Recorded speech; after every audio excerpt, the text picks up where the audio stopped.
Even all, welcome to the Pyramid Podcast, where three lads discuss all things the English football pyramid. On tonight's episode, we'll have a review of the weekend's Premier League action and wider EFL, a look ahead as the European campaigns get underway starting tomorrow, a quick check on and if Yeovil Town's FA Cup dream's still alive, and we'll finish with a quick look at tonight's Monday night football between Forest and Burnley. I'm your host, Alex Murphy, and once again, I'm joined by Tom Lawrence and Tom Gallagher. Boys, let's start with a familiar story this season. United versus Brighton, another loss for United, meaning they've made their worst start to a season in, I think, 9 years. However, nobody seems to be all that surprised. Laura, I'll come to you first. Can I get your thoughts on them, but maybe more importantly, your thoughts on Brighton? Yeah, well, if you cast your mind back to the last podcast, I think me and Tomo both predicted that this kind of situation would happen. And whether or not Man United are playing very well at the moment, Brighton definitely are. And we were speaking today about, I think Teagle put something in the group chat about the injuries that Man United have got. But you look at that Brighton team on Saturday, there was no Enciso, no Estupiñán, no Solly March. Webster was on the bench. Gilmour was on the bench. Ferguson played 5 minutes. And this is a Brighton team that have lost £170 million worth of their central midfield in the summer. And they're still going to Man United and picking up all 3 points and winning convincingly. And I've only watched the highlights, but they seem to miss quite a lot of chances as well. And obviously there's one goal in particular that's been doing the rounds about how you do pass it out from the back. And it doesn't necessarily mean that has to lead to a defence split and pass that beats the press. You can just frustrate the team and demoralise the team and suck the soul out of Man United, which they managed to do at the weekend and score that amazing goal, which culminated in, I think, Pascal Gross sitting down Lissandro Martinez and firing it into the bottom corner. So not really a lot to say on Man United. It's exactly what I expected. You didn't have anyone to put anyone to match Brighton's finesse and the way that they've been coached and the way that they're playing at the moment, and it was an expected result for me. So I'm not sure how you boys saw it, but I can imagine Tomo disappointed with coming away with nothing from Old Trafford at the weekend. Yeah, look, listen, very disappointing as a United fan, but I'm glad, Murph, we started off giving praise to Brighton because I'm sure we will dissect and talk about United's shortcomings, but it was so impressive. And I agree with everything you say, Laura. I was going to bring up the fact that they made 6 changes and they just looked unbelievable. Obviously, the game itself, United actually started quite well. The first 15 to 20 minutes, we were we were all over Brighton, to be honest. We made the decision to play a diamond in midfield, basically because of the whole Anthony situation. And I think that sort of threw Brighton off for the first 15 to 20 minutes. But just like any other good side, Zerbi and Brighton managed to sort of tweak it a little bit. And they sort of forced the play out wide, and Tarek Lamptey forced the sort of Scott McTominay out wide or Ericsson out wide. And they just got the better of us. And like you say, we predicted a Brighton win. It's not a surprise anymore. They've won their last 4 league games against United. I think the aggregate score will now be 10-2. Pascal Gross pops up with another goal. He's now scored 7, I believe, against United, which is, he's only scored in the league, that is, and he's only scored 28 altogether. So he scored 25% of his Premier League goals against Man United. So That's unreal. Yeah, so he absolutely loves it against us. But if we come on to United, I suppose we will have to. The problem with United is we're just absolutely so easy to play against. So easy. Like you're talking about that little clip, Laura, of Gross's goal. And albeit that is fantastic play from Brighton, when you sort of like, I actually watched that clip just before we come on here, actually. And if you look closely at the United players and the press, it's like, okay, Casemiro's decided that he'll press quickly, and you think, oh, okay, he's gone, but he's only going by himself. And then you've got Bruno at one stage goes, but he's only going by himself. And the problem with that is, like, this is elite Premier League football. Like, Brighton are an elite team. They're in Europe now. They're like, Zerbi's an elite coach. Like, you can play through that. Like, so it is worrying. Even more worrying that we're in the Allianz Arena on Wednesday. stadium I don't think we've ever won at, so I don't predict a win for United there. It's just, I don't know. Yeah, maybe we should talk more about United. Big worries for me is the form of Lisandro Martinez and Casemiro. And I think if you're Eric Ten Hag, Lisandro Martinez's form will be a big worry, just in the simple fact that he was your signing. Casemiro, okay, probably wasn't Ten Hag's number one signing. That was De Jong, wasn't it? But both of those players have been signed by Ten Hag, under Ten Hag, and they've had shocking starts to the season, and they were probably United's two best players last season, along with maybe Rashford. So yeah. Did you think it was a goal or not, Højlund's? No, I think the ball's out. It reminded me of that one in the World Cup. Do you remember Japan-Spain? And it looked, the bottom of the ball was out, but like the side of it, they give it, didn't they? They let it stand because it was like, it looked like that to me. I would have been disappointed if I was unless there's an angle that I haven't seen. The Premier League technology now seems to be behind the World Cups. I think with the offsides, obviously the Garnacho one was given offside, but looked like a weird angle. We'll obviously speak Arsenal Everton later, and the Nketiah one looked a weird angle. But do you remember in the World Cup, it would like cut to a solid block line, and it would show you the part of the body that was through that line, and it was kind of hard to then call off the technology. And I think in the World Cup, it went to like above the ball, didn't it? And sort of showed how the ball had stayed in play. I don't know if that was in game or post game, but if that technology exists, I know that doesn't happen very often in the Prem, and it's kind of a single case that for this season. But technology like that kind of puts it to bed, because it looks out because you can see the grass, can't you? And I think it actually was out, and I think the technology would show that. But there's that whole debate, isn't there, that it's a sphere football, and so therefore the side of the ball could still be in play. But listen, Snorky, can I just quickly look? Yeah, go on. I do agree with you boys that it's obviously a contentious decision. The technology may or may not have been right, but at the end of the day, I don't really want to talk about a decision when we get beat so handsomely on the day. Brighton deserved the win. It doesn't. They're big moments though, Tomo. They're big moments. Scoring in the 40th or whatever minute it would have been to. I agree. Listen, I agree, but from the angle that we were given on VAR, okay, it might not be a World Cup angle, like you're saying. It looked like it was out to me. So, do you know what I mean? It's not. It wasn't like a blatant, obvious error. It looked like it was out. I mean, you are right. It was a massive moment in the game, especially got Højlund scoring, sort of momentum changes, etc., etc. And I do agree with you there. But if we're looking and sort of analysing over the course of the game, like Brighton deserved to win, and yeah. I just think it's such a big moment that you then go in potentially at half time and you're back level and the crowd's buzzing, and your new £70 million striker's had a bright start at Arsenal in a cameo, scored a goal. The Stretford ends up, United's crowd's going, the players are buzzing, and we could be now having a different conversation. And I know we say fine margins every time on this pod, but what is now a really, really poor start at United, the games that they've lost have been decided by moments like that. So, it's. Can I just bring up a quick stat as well, actually, Murph? So obviously after the game, Eric Ten Hag made like these slightly weird, strange comments about how every team in the Premier League spends money these days, and Brighton have spent money, and when United spend money, it's all inflated prices. And then I think it was Match of the Day or maybe Sky Sports, they put up a stat, didn't they? And it was like the Brighton starting 11 was worth 16 million quid. Yeah. And it's just like, and Laura, we all, and the three of us, we all debate on our WhatsApp chats about whether, like, what are the biggest issues at United? Is it the Glazers? Is it the coaching?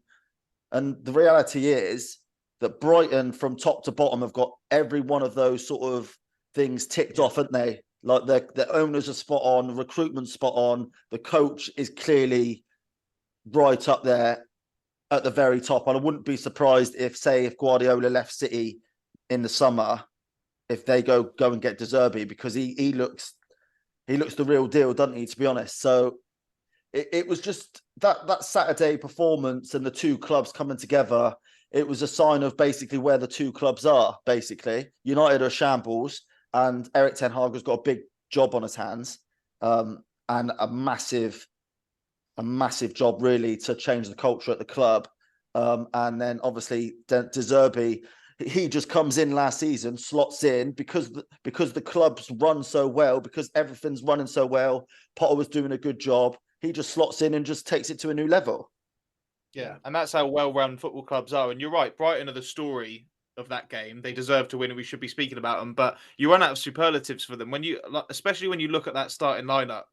No disrespect, it looks like almost like a second string team, and they just keep on getting these results. So, and we'll come on to it in a minute. Obviously, they've got a European campaign that's going to start, and if they can make 6 changes and go to Old Trafford and win, you'd fancy them to be able to rotate the squad quite well. But can I just make a point on United? You're right. We discussed like what the problem is there, and I don't disagree with fans that say, look, the Glazers aren't ideal. I agree. They definitely need to try and find a new ownership model, and that will bring Man United to life and maybe replenish some of the things that have been left to rot over the last few years. But when you have people that are associated with the club, high-profile people, Gary Neville, for example, and people come out and say nothing changes until the Glazers go, all that does for me as a neutral is create like an excuse mentality whereby every time you get turned over, oh, the Glazers are still here. You've got to remember, you've still got a manager, a coaching staff, and a very expensively assembled group of players who still need to be held to account for their performances that aren't good enough at the moment, in my opinion. So regardless of what goes on at the top, which I agree needs to change and needs to improve, because as you say, Murph, in an elite sport, it's the little 1% and 2% here and there that get you to the very top. But that doesn't mean to say that you need to spend week after week getting under par results for a team that still cost an awful lot of money. Yeah, I completely agree with you, Laurie. The one thing I will add that Gary Neville, I don't know if this was at the Arsenal game, maybe Arsenal-Everton game, but he's speaking about it. Always seems, by the way, side note, that every 6 months, it seems to be at Super Sunday, Gary Neville does like an on-air passionate rant about United, doesn't he? Groundhog Day, isn't it? I know. And just before, I'll come back to that Gary Neville point, because there's another point I wanted to raise, but it's the right time to do it now, is Adam Crafton at The Athletic. He quote tweeted one of his tweets today. So 19th of August, 2018, Manchester United, one of those teams you watch and wonder what on earth they do in training all week. Like, really, what are they trying to be? They aren't organised well. They don't keep the ball well. They don't press well. They don't defend set pieces well. They don't seem to have any routines going forward. Now, that's 5 years ago. And as you say, it is Groundhog Day with that, isn't it? But just to go back to the Gary Neville point, he actually said that he doesn't think that some of the players are like good enough at United. And then you start to think to yourself, well, go through the transfer fees for all of them and all of that assembled squad. If you're then saying that the problem is that these players aren't good enough to be at Man United with the fees that we paid for them, that is like really, really worrying then on top of that, because you're almost starting to say then United need another rebuild, which we say every single 2 years. But not being funny, right? What? So that team isn't good enough to beat Brighton. And then it goes you look at Brighton's team. You've got Danny Welbeck, Adam Lallana, Van Heck, who was on loan, I think, at Blackburn like the year before last. Players that have hardly played Premier League football going to Old Trafford and winning. I know it's a bigger picture and a wider issue, and maybe the players aren't good enough. I also saw a comment, I think it was Gary Neville again, saying he's worried that Eric Ten Hag's having too much say over the transfers and they're not strong enough at the top. Well, who do you want picking your players? Surely Eric Ten Hag comes in and he's implemented the style at Ajax that was impressive enough. It was Ajax he came from, wasn't it? Yeah. And that's why they recruited him. And now you're saying that you want someone else making the transfer. I think it's just every time you lose, or every time, which is quite often now, every time there's a poor performance, you go back and forth thinking, what on earth's the matter? And I agree that there needs to be change at the top, but there also just needs to be accountability and not this narrative going along in the background that it's okay because we're just waiting until we get new owners, because that might not happen for a long time. Yeah, listen, I agree with everything you're saying in terms of, look, Ten Hag and his coaching staff have clearly made some errors and been, I don't know, like at the end of the day, if you look at what Ten Hag's had to deal with in his first, what has it been, 14, 15 months since he's been in charge, it's crazy. And most of the stuff is like off-field issues. And I know that a lot comes with the Manchester United job, but he's starting to look for me anyway, I think he's starting to look a bit frustrated with it all and just looking like knackered from the whole thing. Like having to deal with I know the Sancho thing, we can all sort of potentially agree that he brought it on himself, but you've got the Anthony thing, Greenwood, Maguire stuff, Ronaldo obviously last season was like a massive story, and I felt like he dealt with that well. The culture at the club has been rotten really since Fergie left, and it's sort of become a graveyard for players who want to get overpaid. It's a graveyard. It's a chance for agents to link their players to that club because they know. Do you know what I mean? And clubs come to United and overcharge them for players like the whole Anthony thing. There was a story this week that one of Anthony's accusations against him with this domestic violence stuff happened 3 or 4 months before United signed him. So United could have found out about that and not paid 80 million for him. But there's something broken in the club that means we're not doing our due diligence. We're not doing anything right. And it all bleeds down. I know you are right. On the pitch may be different. And Rashford's not playing on the weekend going, the ownership at this club's not very good, so I might just not try that hard. But it's a culture, isn't it? And it's an environment. And the culture and the environment at the club for a long time has basically been set up to fail. And obviously, on the flip side, Brighton's is set up to succeed. We can bang on about like the sort of the reasons why United are struggling. All we want really, but I mean, maybe we should discuss the Champions League and the Europa League games that come up. Let's do that. Let's move on to the Champions League and we'll talk about Brighton's tie as well, because United are going to Bayern Munich. I think United fan expectation seems to be at an all-time low, considering now that nobody's surprised and actually people called that they'd be losing a home fixture to Brighton and lost it handsomely. Probably going there, as I say, with little expectation to pick anything up, and probably people thinking to get through that group they're going to need to finish second behind Bayern, but potentially one where they might galvanise the dressing room and go on an away day where no one's backing us, and a bit of let's show a bit of character. Like Ten Hag keeps saying character in all his press conferences since the weekend. So I actually think in a weird way I prefer that fixture to maybe Galatasaray home on Wednesday, which could just be another game where we get turned over at Old Trafford where we're not playing well. Potentially one where low expectations and a bit of a free hit. Laurie? Sorry, go on. Because Laurie looks like he's predicting. No, I think that's wishful thinking. The only thing I would say is this is a total guess. I'm not 100% sure how good Bayern Munich are at the moment. And I know that's ridiculous because they've just won the league 10 years in a row, but they only just won it last year. And they're sort of joint top with Leverkusen at the moment. Again, only been a few games, but they drew at the weekend. And I think there's slight murmurs. They're maybe not quite the force that they were a few years ago with more of a prime Müller and Lewandowski and things like that. But of course, they've got Harry Kane now, and I don't see anything other than that man getting on the score sheet and being another nail in United's coffin, to be honest with you. But Tigo, do you have any more optimism? Well, what I was going to jump in and say basically was that it's a massive opportunity for the players to react to that sort of poor performance at the weekend. The only thing we will say about that is these players have had many opportunities to perform well, and they'll go to Anfield and lose 7-0, or do you know what I mean? Or they'll go to City and lose 6-3, albeit United scored 2 in the last 2 minutes or something. So it's really sort of a 6-1. It was a demolition. You are right. There are some murmurs and sort of some things some reports saying that they're not too happy with Tuchel at Bayern, and I think he's fallen out with Kimmich and about where he plays. He's sort of said a lot in the press about how he's not happy with the recruitment, albeit they have got Harry Kane. So if United are to get a result there, I think we're going to have to score 2 at least, because Kane's bagging 1, isn't he? But you are right, Murph. It's a massive opportunity, and like you say, a bit of a free hit. But I'm with you, Laura. I just think Bayern will just win, won't they?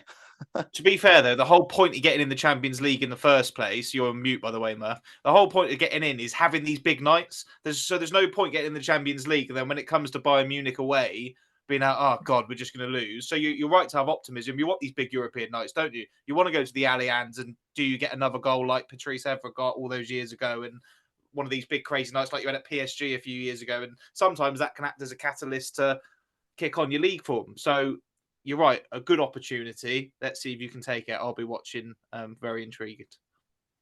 Yeah, we will see how that goes. I think that was my hope, is it is some sort of catalyst, because we've got a little run of winnable Prem fixtures now, and hoping that can spearhead it. But another injury for United, Aaron Wan-Bissaka going to be out for a couple of months now with hamstring. So it looks like Dalot and Reguilon are going to be sort of 2 games a week now through till Christmas, unless they can get some other defensive cover in, like maybe Malacia back. And I think Ten Hag called out that Amrabat can play at fullback, so be interested to see if that happens, but not looking great there for United on the squad front either. And then just quickly, Brighton as well kick off their European campaign at home to AEK, which I think is Athens, a Greek side. I was actually going to pick up on the point that playing Europa League football sometimes affects your Premier League form just based on squad, but it's such a good point that Loro's made there, that they've kind of gone second string at United and won so handsomely, and they can bring 6 or 7. It's probably harsh on the players who started, but have 5 or 6 regular names missing, that they can go and rotate on Thursday before then hosting Bournemouth at the weekend. So they look well set. I think the biggest threat to them is going to be keeping their manager in a year's time, or maybe even sooner if clubs like United or Newcastle start making rash decisions. Boys, we'll move on to Spurs. So looked at that one and saw Spurs losing late on, and thought that was potentially the first kind of bit of bad news for Big Ange beyond the Carling Cup, which people have got views on anyway. But managed to turn it round. He's since come out, said he doesn't want the fans to stop dreaming, haven't got European football, and they just continue to impress. Lauro? Yeah, for me, it's just another checkpoint. When you get a new manager, you look for these things to happen, don't you? He's come in, he dealt with a Harry Kane situation quite well, I thought. He's implemented his way of playing. He's changed to a back 4. He's got his best players firing. He started the season well. And then this one was the one where you go 1-0 down, and have you got the character? It's not a Spursy thing to do, is it? To be 1-0 down in the 95th minute and get two goals back and win the game. And I think the scenes, I think there was a couple, I think the winning goal you might have put on Football Tweet or something, Tomo, the limbs in the crowd, it just looks different at Spurs now. And it's obviously largely down to that manager. So, and people are saying, oh, they're celebrating like they're winning the Champions League. No, they're celebrating the 3 points. It doesn't matter whether you're playing Sheffield United or Man City. The 3 points are the same, and they've just got them when 3 minutes earlier it could have been 0. So now they go into the North London derby full of hope, vigour, and renewed optimism under Ange Postecoglou, who, like you said, that comment I love that when he just said, no, let the fans dream, mate. Just love it. Love everything about him, and love what's happening at Spurs at the moment. And I just hope it can keep snowballing for them. Don't have the European distraction. And great 3 points. Great comeback. Yeah, do you know what? As well, I just wanted to jump in. Richarlison, he admitted in the week, didn't he, before he got back to Tottenham from Brazil, that he's been struggling mentally. And we've all, probably us included, sort of battered his form a little bit. He's looked poor, isn't he? But we sort of sometimes forget that these guys obviously going through things off the pitch that is affecting their form, which we obviously weren't to know about. But it's good to see him come off the bench. I think he got the goal, which was a good header, and then he set up Kulusevski for the second. So it was a great moment for him. You saw that. I think I saw a picture Tottenham tweeted of Sonny sort of like pulling Richarlison to the Spurs fans, if to say, like, this is the reason why we won this game. And you're right, like Ange. Do you know what Ange has done at that club, in comparison to obviously Conte last year, makes me think that what we just spoke about with Ten Hag and the Glazers just means nothing. Like, because if Ange can do that at Tottenham, why can't Ten Hag just do that at United? Because, do you know what I mean? He's made such a big difference, and the whole club and the feel of everything. And you're right to say that like last year, they would have just lost that game 1-0 and Conte would have gone into the post-match press conference and fired some bullets somewhere and said, oh, we should have signed this person, or what do you expect? This is Tottenham, like we are where we are. And Ange has instead sort of created this winning mentality. It's exciting to see. And if I was a Spurs fan, I'd be really excited. What I found interesting, I guess, mostly about this game and potentially more as the Premier League progresses, is that the equaliser was in the 97th minute and the winner was in the 100th minute. Like, these things are becoming more and more regular because of obviously the time wasting rules. And I don't know if you brought up Heckingbottom's rant about, I don't know what you boys thought of Heckingbottom's rant about the officials. And look, at the end of the day, they've obviously, like Howard Webb has obviously said, look, we're bringing in this more added time because of time wasting. So now we're getting goals, like you say, in the 98th minute, 99th minute. Arsenal did it against United. So we'll see it a lot more. And I guess it makes for more exciting finishes to the game. Yeah, they did it in the World Cup, didn't they? And I'm actually all for it, to be honest. I, as someone who probably watches games sometimes with a bet on it and worried too much about that rather than enjoying the football, there's nothing more frustrating than when you need something to happen in a football game for your ACCA and keepers are like lying down on the floor with the ball for seconds, or people are taking ages over a throw-in, or someone's passing them the ball to take a set piece and they're sort of booting it away or whatever. So I think this teaches teams lessons. Their Heckingbottom's rant is that their keeper got booked in the first half for handling outside the box, and then the refs threatening him with sending him off because he's not passing the ball out, and they're saying that the refs are telling the keeper to kick it long, when their whole thing they've worked on the training pitch is to play it out from the back. But yeah, that's fine if you're going to do that and do that in training. But if the Tottenham players come and stand and mark you and press you so that you can't play short, the ref's point is you need to go direct because you've got to start play. I'm blowing the whistle. You've got 6 seconds to take it. If your 2 fullbacks can't be clipped to and your 2 centre-backs that have split can't be passed to because Tottenham have worked that out and done it, that keeper needs to get rid of the ball. He either needs to play short to someone who's under pressure, and has he then got the bollocks to play out, or you go direct. So Heckingbottom saying that that's not off the back of the result, and he was saying it at 1-0 to them at half time. But that's the nature of the game now. If you're going to time waste, the time's going to be added on. I know players and managers don't like it, but it's here for that season. And it's not that Sheffield United have been robbed there. They've conceded goals that have been in the allotted time of the football match. So yeah, so I just want on Sheffield United, an interesting fact about that game was that Chris Wilder was there. Don't know whether he was a guest of the Sheffield United owner, but the rumours are that he might be coming back. Sheffield United, they've got the second. I know you're going to slag me off here, Lauro, but I'm going to say it anyway. They've got the second worst XG in the Premier League. They've had the first least shots in the Premier League, and they've got the second worst XG against in the Premier League. So they're poor, and it is to be expected. So, and I know I don't want to dampen on Spurs' celebrations, because the manner of victory was fantastic and the scenes and the limbs in the Tottenham Stadium was great. But into context, Sheffield United are crap. I mean, those expected stats or whatever it is, they are to be expected, though. Sheffield United have just been promoted, and it's getting harder and harder for promoted teams to gain a foothold in the Premier League with the sort of the differences between the Championship and the Premier League money-wise and stuff like that. But you're right about Paul Heckingbottom's under pressure out of nowhere, and the Sheffield United owner fell out with Wilder at the back end of his tenure there, but he's recently made some comments to say that they've patched things up, and he actually gave Chris Wilder credit for Sheffield United's promotion last year, saying, well, it was largely his team anyway. So I think there's quite a lot to be read into the fact that Chris Wilder was at Tottenham on Saturday. But I think Paul Heckingbottom, I mean, he did a marvellous job getting them up last season, I thought, just under the radar. Cruised it, really. Burnley with the story in the Championship, but Sheffield United were home and dry as well. and I think he should be given a longer time. But you made the comparison there. Why can't Erik ten Hag do what we're seeing Ange do at Spurs at the moment? He's a very special guy.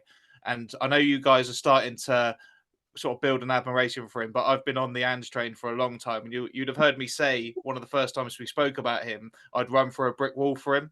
And imagine playing for him. And it's not just the players, it will be the staff around the ground. It's probably even his ability to manage up with Daniel Levy and have the conversations. The way that he says things, can you imagine saying no to him or arguing with him or not wanting to keep going to the last second of the game? It's infectious. And that's why you could just tell a mile off that he was going to be a good appointment and that whatever happens at that club, they're going to like him. And they're going to do everything they can. And they've got the tools there. They've got the stadium. They've got the fan base. They've got some very, very good players. Okay, they've lost Kane, but that just makes it even more impressive what they're doing now. So whilst it's good for Tottenham, I want to keep singing his praises as much as possible. And long may it continue, because what a guy. Yeah, I will just say on that Ten Hag point, though, Tomo, this time last year, which was Ten Hag's first season, we were fifth, I think, after 5 games. And it was like Man United are back and we went on to win a trophy. So Big Ange is flying, but, he's still in his first season, still in his honeymoon period. So let's keep that conversation going. I'm not fully on board the train, but I completely get why people are. And just the final point on Paul Heckingbottom as well, guys, is that I saw that news as well today about Chris Wilder, but Sheffield United tweeted this afternoon saying 51% with a green tick and said the best win ratio of any Sheffield United manager in the top 2 divisions, Paul Heckingbottom. So I think that's surefire sign that he'll be gone next weekend when they lose. So we'll keep an eye on that one, boys. We will move on then. And next up, we're going to have a chat about West Ham versus Man City, because again. Yeah, I know. A game that we potentially thought West Ham could get a result in. I think they were top of Loro's expected points table, and it was an off day for Haaland, and City have still won handsomely. I know it's boring, but we will touch on them. Tomo, they're just rampant, aren't they? Yeah, they're just too good, aren't they? And we spoke about it before. The problem with City at the minute is like the lack of jeopardy. And what makes football so great and watching football is like you don't know what's going to happen. Whereas it just seems like City are just an inevitability. You touched on Haaland. He missed some sitters that game. And you just think, and it wasn't just like I think he had 9 shots or something, and he missed some really gilt-edged opportunities. He scored 7 in 5 Premier League games. And arguably, he's not really played well, which is mental to say because he scored 7 and 5. But he probably should have got a hat-trick again on Saturday. Wanted to touch on Jeremy Doku, who I thought looked absolutely electric. I think Match of the Day did a piece on him. And I wanted to bring up Guardiola's comments about him. And I thought, basically Guardiola said that he's like a proper winger and he absolutely loved what he did. And it wasn't just how basically positive he was. He was able to make the right pass or make the right decision. And I am reading way too much into this and overanalyzing, but I suppose that's what you do when you talk on a podcast twice a week. But I just think, is that like a little bit of a dig at Jack Grealish? Because Grealish has taken, I know he was okay last year, but obviously his stats say sort of otherwise. But just on that, because I don't think you're reading too much into that at all. And I'm going to bring Loro in here just to have a bit of a chat about Jack Grealish and his time at City, just from a conversation I know he's had recently. Yeah, well, Jack Grealish is a player that I absolutely loved at Aston Villa for quite a few years. And when he went to City, like in the Euros, I wanted him to start. When he went to City, I thought it was a great signing. But I just think last season in particular, I mean, his first season wasn't very good, but last season he got a lot of plaudits and it was sort of like, the second season, now here it is. But I just think in amongst that treble win, I think it's something like 6 goals, 7 assists, all competitions. And you compare that to Riyad Mahrez, which is something like 15 goals, 13 assists, all competitions. And Mahrez is gone now. And Mahrez was sort of behind him, I think, in the pecking order for the bigger games, certainly last season. I do think there's questions to be asked with him at City. And Teague's grinning like a Cheshire cat as if I've said something wrong on the stats there. So we'll bring him in and see what he wants to say. No. So for someone who hates stats so much, I'm surprised you're putting a lot of weight into that. Like, because the reality is his goals and assists aren't up there, but he was the mainstay in that City treble winning side. So we can sort of slate him or whatever, but his performances last season was good. He just wasn't, maybe just wasn't getting the numbers. But I think you've misinterpreted my position on stats, and don't be embarrassed about it. We will make mistakes. What I don't like is those expected stats, which is just fairy tale stuff. But I think when you're playing in that left wing position, for instance, when Sadio Mane was at Liverpool, that wouldn't have been a good enough return. And I just don't understand how you can play there and return that. He played something like, I think, 45 games, and they got to the final of most of the competitions, and you're scoring 6 goals. Who am I to question? No, but listen, Pep played him in all the big games. So, but I just think there's a question mark. I love Jack Grealish. I want him to do well. Yeah. I would just like to see him score more. But I am like an output fan. My favourite ever midfielders are Lampard and Gerrard, just because I like players that score goals all the time. So that's probably clouded my judgment a little bit. I just think if Jeremy Doku comes in, like you just alluded to, and starts scoring, he might find it hard to get a regular place back in the team. Yeah, and do you know what with Doku as well is that Jack Grealish doesn't have is that electric pace. Like, Grealish is obviously really good at taking players on and winning fouls, but he's not got that. Do you know what I mean? Like that electric pace that Doku just seems to have, where you just can go either way, and it almost like if you're I don't know whether I'd rather defend more against Doku or Grealish, just for the simple fact that Doku's a lot quicker. But how good to have both of those options, right? Well, like, this is one ain't working, you can use the other. Yeah, they're a cheat code, and obviously Alvarez looked amazing again. What I just wanted to touch on West Ham quickly, because obviously Ward-Prowse got the goal. I actually thought they didn't do too badly, to be fair, which is sort of weird to say because they lost 3-1 at home, but they created a couple of good chances. I thought they acquitted themselves well, and obviously they've had a great start to the season, so they'll be fine. I think I'm right in thinking they're playing a Serbian side on Thursday in Europa League. They'll be looking to get a good win there and sort of get another good European campaign going. So they'll be fine. They look good. And yeah, like we touched on at the start, City are just inevitable, and it's boring. Yeah, it is boring. And just one other player just to touch on before we move on, because I know another one that we've discussed this week is just Rodri, and whether he's now kind of up there as best midfielder in the world. We've obviously mentioned about Jude Bellingham, and we even discussed about the thought of those two playing together. But I think one of you mentioned it on a previous pod, but he seems to be adding attacking returns and like playing balls into the box and being kind of part of the play up there now alongside it. And he just seems to be completely running the game. And I'd say probably now up there with one of the best players in the league. Just a final point on that. I don't know if you boys saw, but Garth Crooks came out this week and said that Kyle Walker's 31, playing the best football of his career, and Crooks has gone early, but said he expects him to win Player of the Year this year, which I think is a phenomenally early shout from Garth, but testament to how well Kyle's playing. But also, if Garth said he's 31, that's mad because he's 33. I think I'm probably in the wrong there rather than Garth, but not to quote him. Yeah, but some shout, Garth. That is a massive. Backing a right back to win Player of the Year in September. So yeah, but anyway, let's move on from them. Boring conversations. Even their Champions League group's boring, isn't it? I think they got Belgrade in the week. I think Leipzig, who they play every year, and some gammy other teams. So they'll win that on 18 points, no doubt. Boys, so Newcastle Brentford then. Game that I was intrigued by, actually, because I thought probably one, and we discussed it on the last pod, as almost getting close to must win for Eddie Howe, or just before that, a game that he needed to get a decent result in to keep the kind of media at bay. But they managed to go on and get the win. But a couple of interesting referee decisions seem to be the talking points of the game. Tomo? Yeah, look, are you talking? So you're talking obviously about the penalty and then the disallowed goal before that. Yeah, I think the disallowed goal for Callum Wilson, I thought a really poor refereeing decision, and then I didn't particularly think it was a penalty. So people might say it evens itself out. Yeah, I was.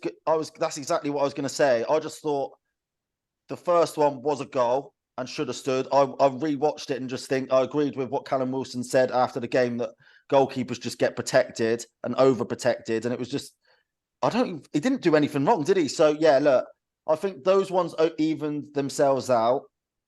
The game itself, I think we predicted it was going to be a bit of a tight, scrappy affair, and it was. Botman came back in for Newcastle, and shock horror, they defended well. So our sort of analysis of how important he is to that Newcastle side sort of rang true in that game. Quick little stat for Callum Wilson. So the goals per minute since the start of last season, obviously out in front is Erling Haaland, no surprise, a goal every 75 minutes. Second, Callum Wilson, a goal every 98.1 minutes. He scored his last 11 penalties for Newcastle, stretching back to May 2021. Callum Wilson's not started this a lot this season. I think that was actually his first start, wasn't it, of the season? He might not be as good a player as Isak, and I think we can all agree there that Isak is probably a better player. But Callum Wilson scores goals for fun, doesn't he? And he's so important to that team. But it was a good win for Newcastle. They needed it after their 3 defeats. And obviously they now go to Milan tomorrow, 5:45 kickoff for a massive game. And they've got the likes of Tonali and Isak, who they rested on the weekend, to come in and start. So, yeah, look, good win for them. Laura, I don't have too much to add. Yeah, I don't have too much to add to that, to be fair. I thought it was quite a boring game, but 3 points was the most important thing, wasn't it? But just quickly, I don't think that's cut and dry Isak better than Wilson. Obviously, he's younger. He's got that big £60 million price tag, and he's got those sort of athletic attributes that make him stand out. But like you just said, from your blinding stats there, goal every 98 minutes, albeit a lot of them at the moment super sub. Yeah. He's a very effective striker, and very close between those two, I'd say. I'd love to see them play together. I was just going to ask you that, Laurie. Do you think there's a space for them to play in the same side together? I know that Isak's gone out on wide left before, but they seem to have Gordon and Barnes there, so I don't think they'll do that. But you think a team like you got Alvarez and Haaland playing together, albeit Alvarez seems to be able to play a little bit deeper. Do you see any way of those two getting into the same lineup, or do you think it's just going to be rotation? I don't really like players. Like Isak is brilliant because he's a striker. I hate it when you've got two good strikers and you just end up. It was like when Dean Smith brought Danny Ings into Villa and he ended up losing his job because he changed the whole formation to try and play as two strikers. Like, if you're going to play them both, they both need to play up front. And in the Premier League, you can't really play two up front, can you? You probably can during a game. And if you're losing or if there's something you need to change and you're going to try something different.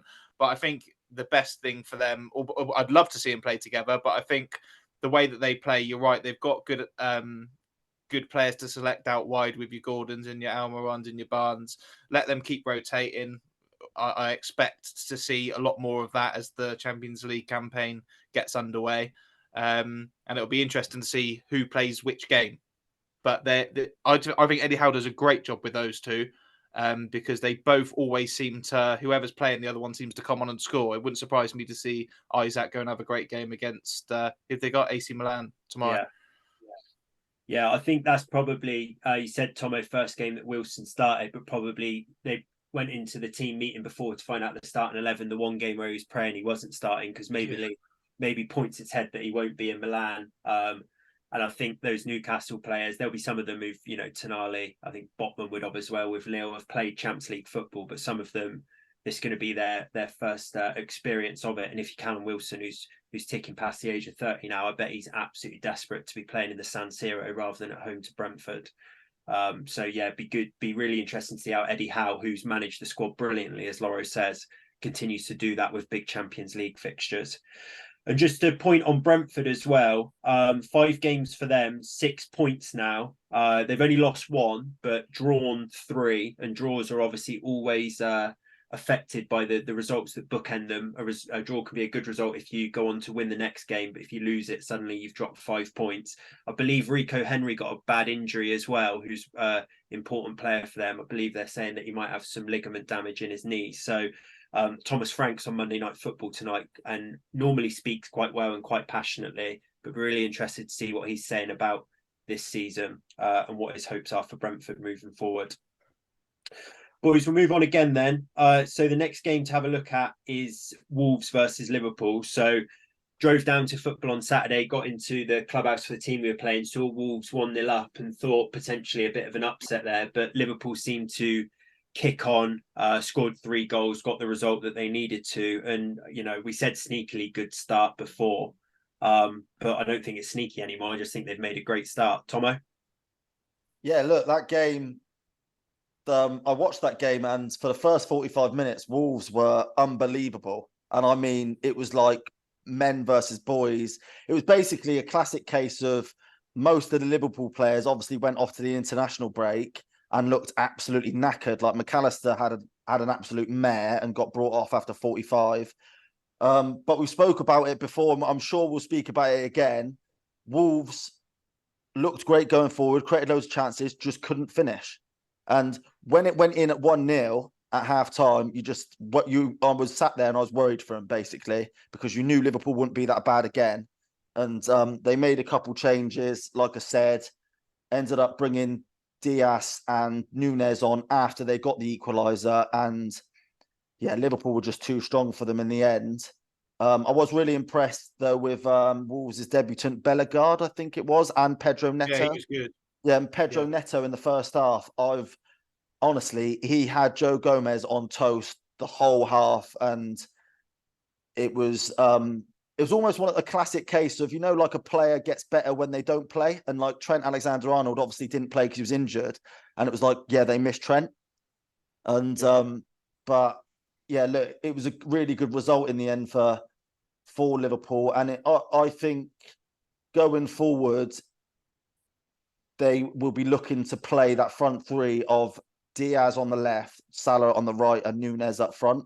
And it's not quite sort of worked out that way where they're starting that at the minute. But that's the one that I think is the most electric and the most devastating. So I think going forward they'll look to probably implement that. But yeah, it's been a good start to the season for them. Yeah, just before Gakpo scored, he was about to get taken off because he was getting a bit lost in there, and I don't think he really knows what his position is at the moment. But I just thought Wolves were punch drunk. You could just see in that first half they were overrunning Liverpool by such a distance. It wasn't quite right, and it was like you could just tell they were putting everything into it. And you're right, they did. Bellegarde was brilliant. Neto was absolutely fantastic. But when that chance that I think Neto again set up for Cunha, it came into him at like a mid-level, and he sort of jumped and it hit his midriff, and Liverpool cleared it. You just thought to yourself, nah, if you're going to put that much into this half and try and defend for the second half, you need to get 2. And when they didn't get it, I think the writing was on the wall a little bit. I know it's easy to say after the fact, but that's what I thought watching it. But you're right. I think that front three of Diaz, Salah and Nunez on paper should be the one, shouldn't it? And that'll be the one that will scare the life out of defences lining up against it. So maybe we'll see that start soon. Yeah, just a quick one as well on a sort of a shout for potentially breaking into the England squad, and that'll be Curtis Jones, centre mid. I know has his injury issues, but when he plays, he plays really well, and he's got a lot of confidence. He's got a lot of swagger, and I think if he can basically keep fit and play in that central midfield for Liverpool, there's no reason why he shouldn't be sort of knocking on the door at England. Yeah, interesting take. I think Curtis will go on to pledge his allegiance to Wales and find a great grandma who's Welsh when it's 2026 and he's no closer to the England squad. But swings and roundabouts. He's been about 19 years old for the last 10 years now. How old's Curtis Jones? You're probably bang on. He probably is still 19. Just while Tomo's doing that, just to say Liverpool kick off their Europa League campaign on Thursday away at a side called Lask. I will be really interested to see how Jurgen Klopp sees that trophy this year. Someone who's won the Prem and Champs League with Liverpool, whether he's going to play second string in that and try and keep going with the Prem because they obviously look quite live in the Prem. Whether he's going to play second string there until it gets to the business end and could potentially win a trophy there, but be interested to see how he deals with that. Tomo, Curtis? 22. Yeah, I mean, Curtis is still young, but I think he'll be hoping that if his England call-up's coming, it's going to have to be soon. Otherwise, well, it's in a position that we've talked about before. We're short on, aren't we? Yeah, that's why I said it. That is why, yeah. But I think, like, probably the mirror image of that, he's still not getting called up, even though we need central midfielders. So work to do for Curtis for me. And he's going to have to obviously deal with Kobe Mainu coming back to United soon, turning our fortunes around and starting in the Euros next to Rice. So Liverpool, great start. Wolves, same as we always say, can't finish, and they're going to have to start picking up some points soon. Boys, Super Sunday. So Everton versus Arsenal. So one of those games that potentially looked like a bit of a stumbling block for Arsenal with their recent form at Goodison. Loro didn't think so. The Beto bounce that Tomo and I spoke about is well and truly deflated based on the performance from him on Sunday. One thing I would say on Arsenal, and I think credit to them, is they seem to have a level of resilience now that's not been there to add to their quality. They've got games that they potentially would have lost and haven't been at their kind of fluent best. They're now grinding out and they've picked up another 3 points. Laura?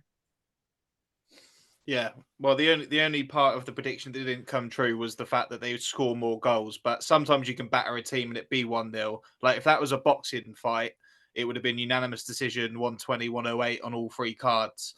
And I mean, look, credit to Everton. I thought they did well in large parts of the game to sort of stifle and frustrate. But like you've just said, Arsenal have that little bit of mentality now where they'll just keep going, keep grinding out phases of play. And eventually they make the breakthrough. And I don't personally think the first goal was offside. But Leandro Trossard, hell of a finish for the second one. And the problem with Everton is if you're going to sit, I think their defenders have played really well yesterday, but if you're going to sit in and try and spring counters, you need some sort of quality going forward. And they had absolutely none of it. And your man Beto, I mean, I know it was against Arsenal, and he seems like a nice character, and there seems to be a bit of a wholesome feel about he used to play in KFC and no one can match his effort. Well, I think that's a little bit naive. If you go to the Premier League, most of the players will try hard, but on top of that, most of them have quality as well. So we're going to need a little bit more than giving it 110% every week, Beto. But look, they'll have easier games, or they'll have less difficult games, should I say. But I thought that was another really, really good win for Arsenal on the road that you boys thought was a banana skin, but maybe I was a little bit more intelligent with my prediction on that one. Yeah, go on. I think the most interesting talking point from that game was the fact that Arteta dropped Ramsdale and brought back Raya, and I thought he had a good game, confident, took loads of crosses. And then Arteta said after the game that his biggest regret from his 3.5 years as a manager is that he didn't. There's 2 times where he wanted to make a substitute in the middle of the game, and he went on and. I think it was the 65th minute or the 85th minute. He wanted to take off Ramsdale at some stage, and he didn't do it. And they went on to draw the game, and he said he really regretted it. So be interesting to see how that dynamic goes on throughout the season and whether or not he makes like a mid-game substitute, which I don't know. I don't know about that, to be honest. I think goalkeeper's the one position where, like, if I was a centre half or a right back or left back or whatever, I wouldn't want to be looking across the pitch and seeing Ramsdale coming on for Raya sort of in the 65th minute, for no reason other than Raya being injured. So I think he's full of shit. Yeah. I just think he likes that sort of Raya style of goalkeeper, and this is just a little transitional phase where he's having to try and cover the fact that he's literally just dropped Ramsdale. Like you said, he said his 2 biggest regrets were not making that decision. Well, like you say, Ramsdale's played every game in goal for him, so he's talking about his 2 biggest regrets is not being able to drag Aaron Ramsdale. And even if he changed his mind and wanted to do that this season, he could have done it with whatever keeper was on the bench last season. He's brought David Raya in, I think, because a bit like Pep, when I'm not calling Aaron Ramsdale Joe Hart, but do you remember he had a big shift and brought someone else, Edison, in, which was obviously a good thing. I think he just prefers that style of keeper and would prefer to have him playing the ball out from the back rather than Aaron Ramsdale. Yeah, you bring up City and Pep and Joe Hart and that, and it exactly mirrors that situation because Pep actually, if you remember rightly, brought in Claudio Bravo this season before he brought in before he brought in Edison, and he just went. And at the time, Joe Hart wasn't like finished, was he? He was No. still like City's number one type thing. So yeah, so it'd be interesting, and I actually just tweeted on Deadline Day Live a story from Sammy Mock. Bell, I think his name is, from the Daily Mail, basically saying that Bayern and Chelsea are monitoring Ramsdale's situation. So, and Ramsdale doesn't strike me as the type of character who doesn't want to play every single minute of every single game. So, are you looking at I predict he'll probably leave Arsenal in the summer, just because I think over the course of the season, you're right, Raya will just eventually be number one, and that'll be that for that position.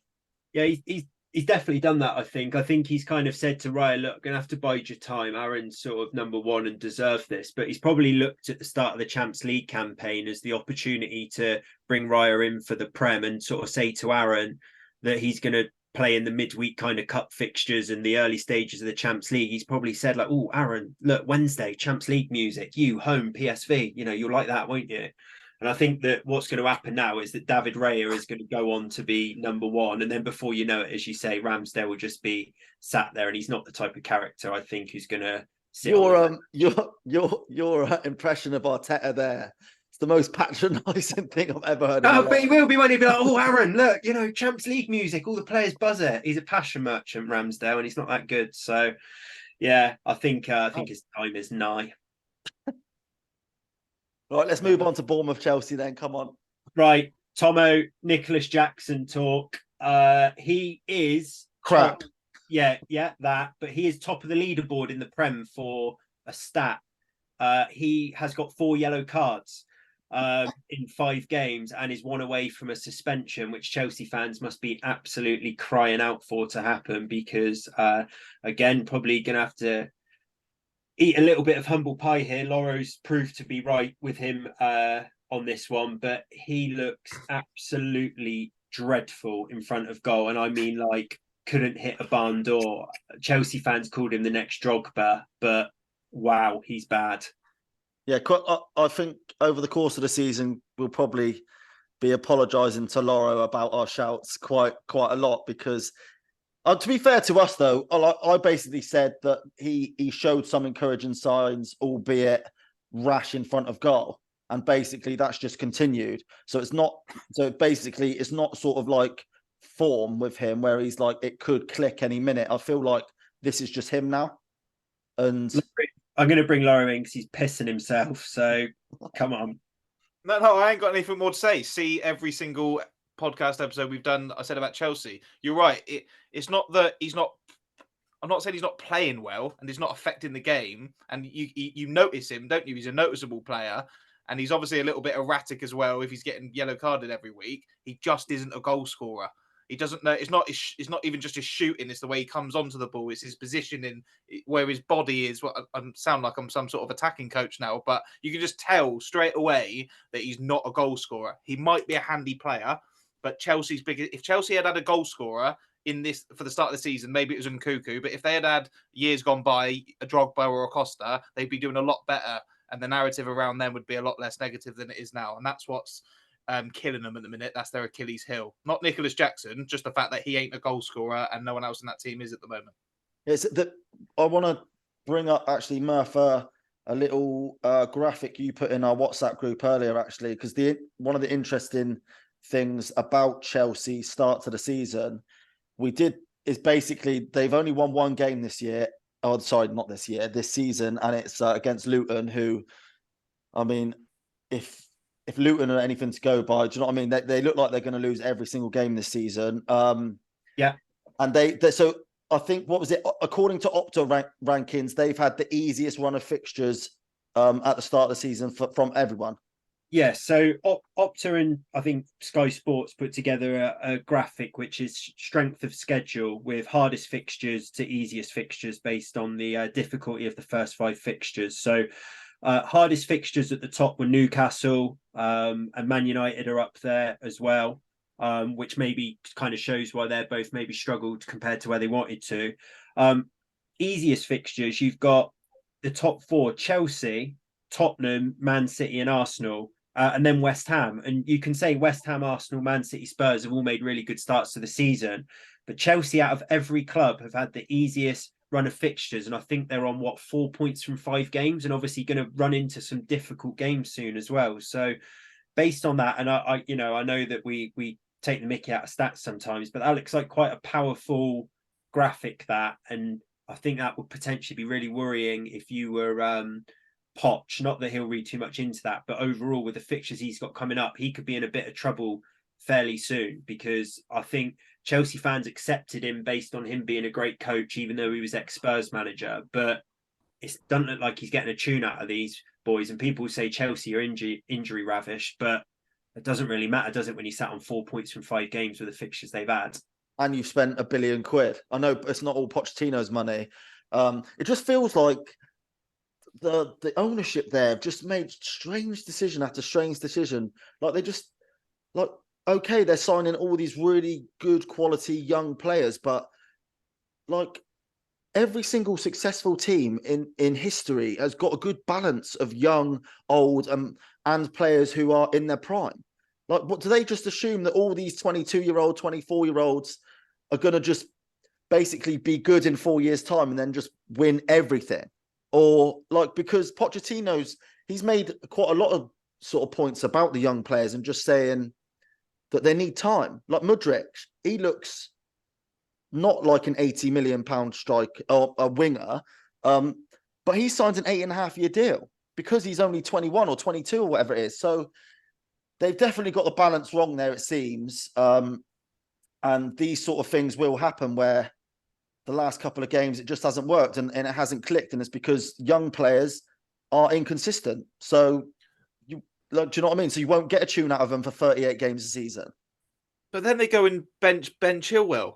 Like the selection is so weird. Like, you just talk about there being a little bit of an overbalance in young players, and then you've got an established left back who would get in pretty much every team in the league, and then you go and drop him, and he's in my fantasy football team. That's so annoying. But you're right. It will be interesting because it's easy to pull the trigger on someone like Graham Potter, isn't it? Who's not been at that level before. And you can think, oh, we gave you a chance, Graham. But Poch is sort of in that elite category, isn't he? That creme de la creme. So if he's not doing it, where do you go next? So, yeah, I think Bowley's next move on that one, if they do run into some difficult fixtures and more disappointing results, would be really interesting to see. I would just say on the Chilwell bit, because he's been in my fantasy team as well, so I did a little bit of investigation on that, and Poch has come out and basically said that Chilwell, when he's been playing, has been playing in a more attacking role. So I think people brought him into the fantasy team thinking he'll start every game and should get attacking returns, because Chelsea have favourable fixtures and look like they're building a decent side. He said that Mudryk's now going to play that position that Chilwell does.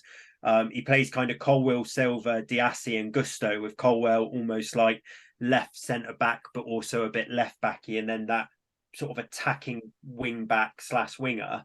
So I think he said he's going to play Mudryk. So I don't think Chilwell is going to be getting many minutes at Chelsea at all. And why wouldn't you play Mudryk? She's looked phenomenal.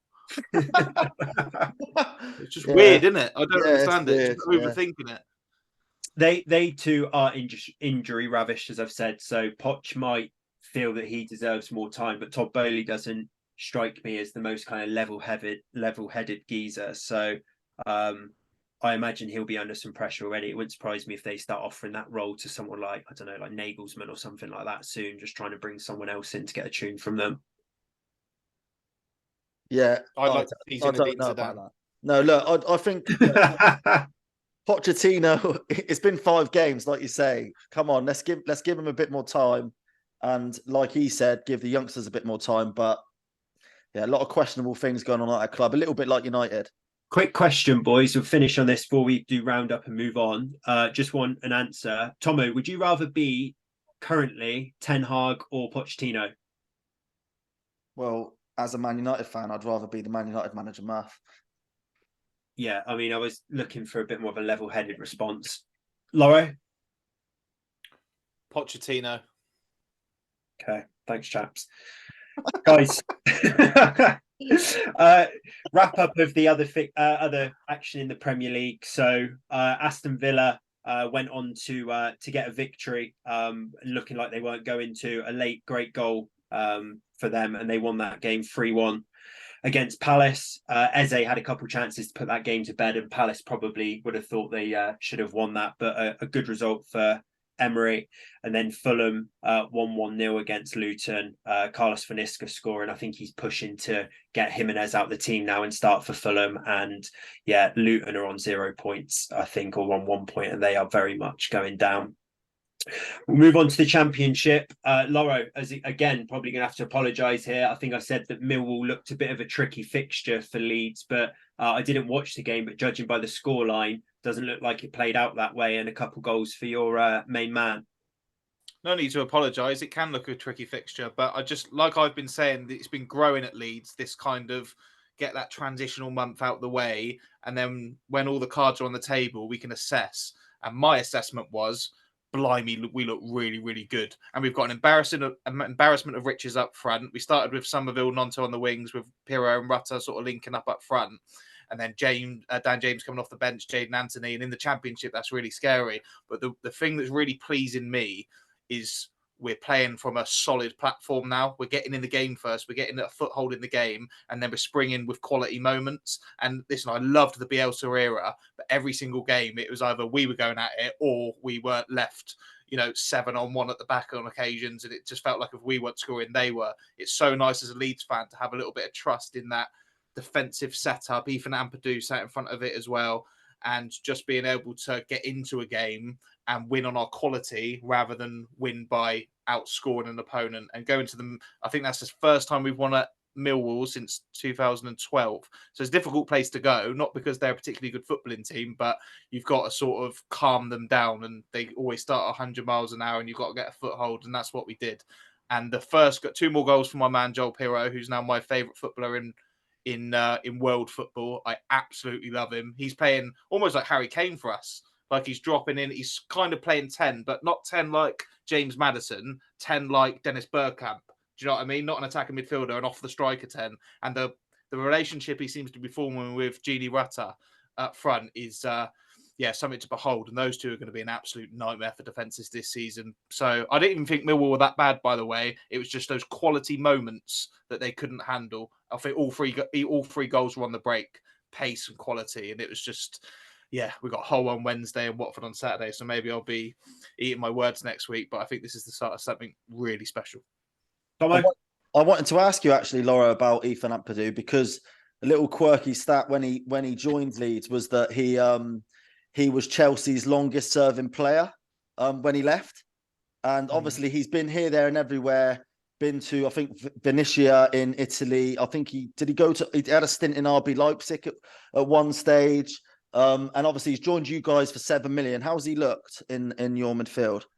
He's been our best signing so far. He's played every single game, and he's brilliant on the ball, and he's brilliant at breaking the play up, and he just looks at presence in there.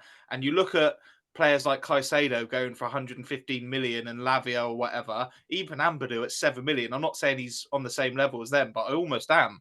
I'm thinking he's definitely not 10 times worse than them.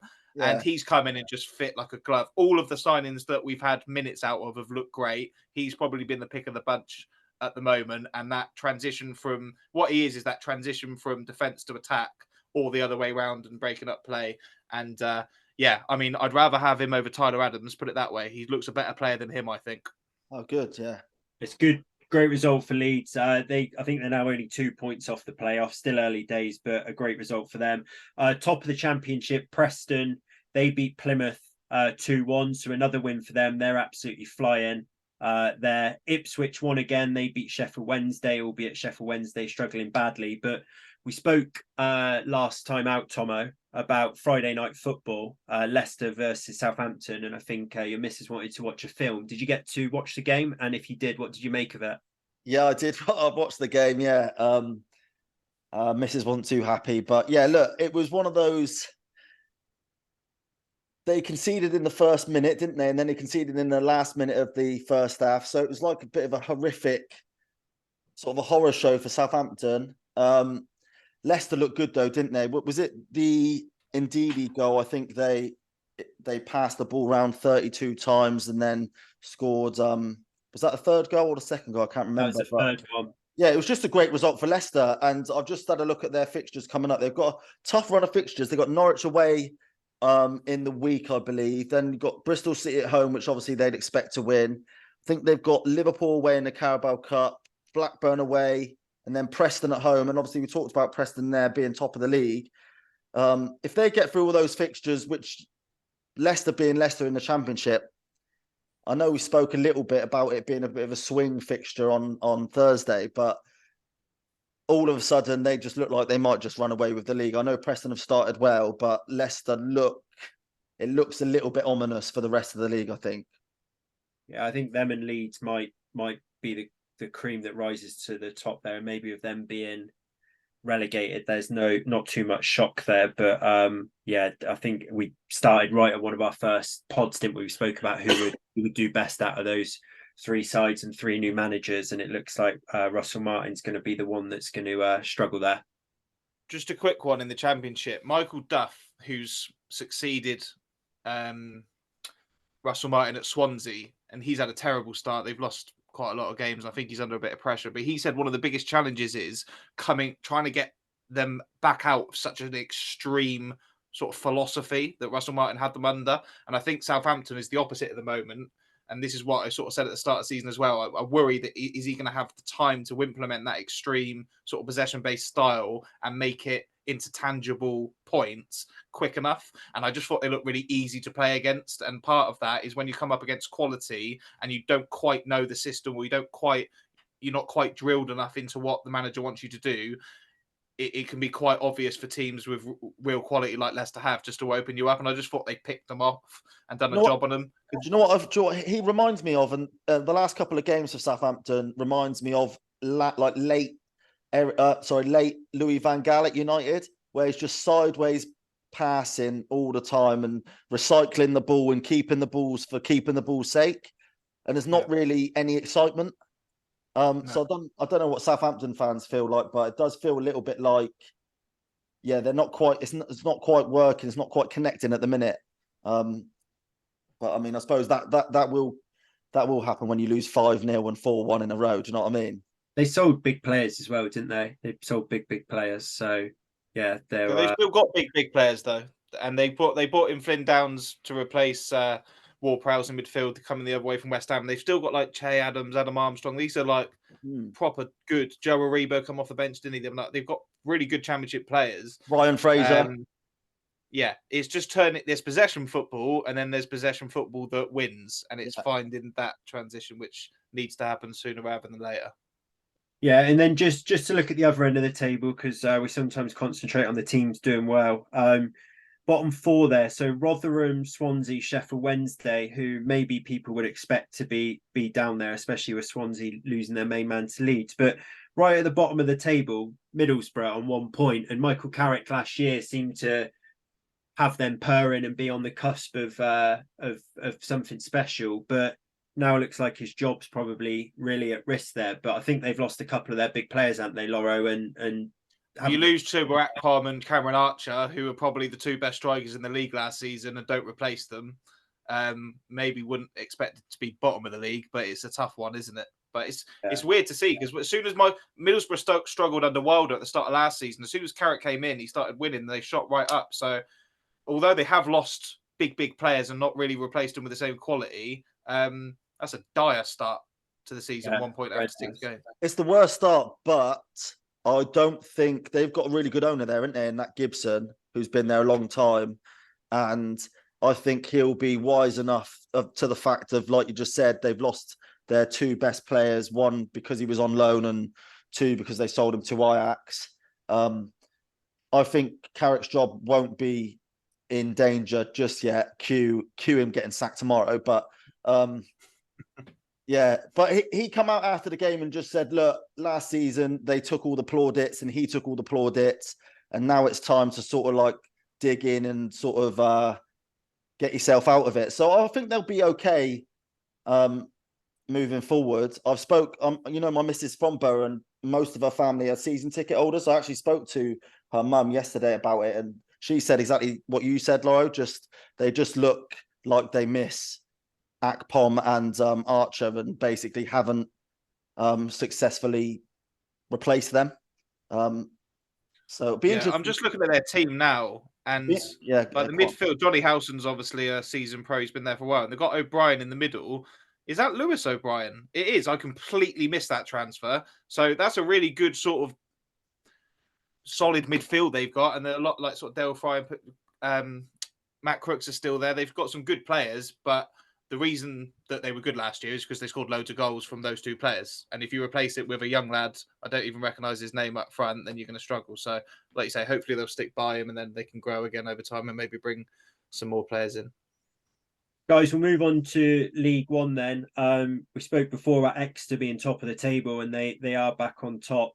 Beat Cheltenham 1-0 at the weekend. A side that I wouldn't have had anywhere near top of League One. In fact, probably would have at the start of the season had them down towards the bottom of the table, though, in second place, and do have a game in hand to go top. Port Vale. Laura, what's happening there at Port Vale then? Well, I don't know, but I just thought it was worth mentioning because they lost the first game of the season 7-0 to Barnsley. And then I think maybe teams have taken their eye off the ball with them or taken the foot off the gas when they're looking at Port Vale, thinking it might be an easy 3 points. And sometimes maybe a really horror start to the season in terms of the first game can act as a bit of a cover to go under the radar a little bit and pick up results. And since then, they've gone to the Valley and beat Charlton. They've beat Oxford away, who are flying. They beat Reading at home. And, I mean, they're second in the table with -2 goals. Goal difference. So they're not scoring many goals, but they are winning games. So Andrew Cosbury's doing a good job there. And they've just brought in Jesse Deborah today as well, who was a really good fullback in the National League, actually, when Yeovil were there. He was at Halifax and I think he left in the summer and he's been looking for a club. So that's a good addition. I'm not saying they're going to be there at the end of the season, but losing 7-0 on the opening day and being second after 7 or 8 games is pretty impressive, isn't it? And I mean, same in League Two, actually. Notts County lost 5-0 or 5-1 on the first game, and Sutton, who beat them that day, have lost every single game since, and Notts County are second. But that's the Football League for you, and that's why we love it, isn't it? It is indeed. And then you've got Oxford in third and Stevenage, maybe some sides there who you wouldn't expect in Exeter, Port Vale and Stevenage before your what I'd call leading protagonists in Barnsley, Portsmouth, Bolton. I know we do Paul Warne watch every week, but he would be absolutely gutted that they conceded a 95th minute equaliser against Portsmouth. That would have been a big result for them. A team who managed to get all three, though, at the weekend and beat Bolton, actually beat 10-man Bolton, is Reading. So I think their first league win of the season, or one of their first ones. And Tomo, bring you in on Reading. Yeah, so I just wanted to touch on them. Basically, obviously, early in the week, they got another deducted. I think they were deducted 3 points, which brings their total, I think, of deducted points over the last couple of seasons to 16. So really tough for the Reading fans. And I think in the 16th minute of the game was stopped because the fans protested by throwing tennis balls onto the pitch. And the funny thing about that was that the game restarted and Bolton scored straight away. And as a Reading fan, you're thinking, bloody hell, this week has been long. But give them credit where it's due. They fought back. Robbie Savage's son, scored the equaliser, and it was an absolute class finish from outside of the box. And then I think in the 86th minute, an 18-year-old come off the bench, Caelan Vickers, and he scored the winner. So just a bit of a positive sort of end to the week for Reading fans. And I just watched the highlights just then, and I'd seen that they're not getting great crowds anymore. And it's just sad to see, really, because obviously they're a former Prem team. But I was happy that they managed to get all three. Yeah, and apologies, I didn't realise they'd had points deducted, so it wasn't their first win of the season, but probably even more impressive if they had to pull themselves out the relegation starting on minus. So yeah, it'd be interesting to see how they go. And then a quick look at League Two, guys. So Laura mentioned Notts County. I think they actually were Friday night football, weren't they? And I think they went and won at Salford, both teams down to 10 men there, but won 2-0. But Gillingham, a team that Laura's got in a bet that I know that he's put on to be promoted, they won again against Morecambe and they sit top.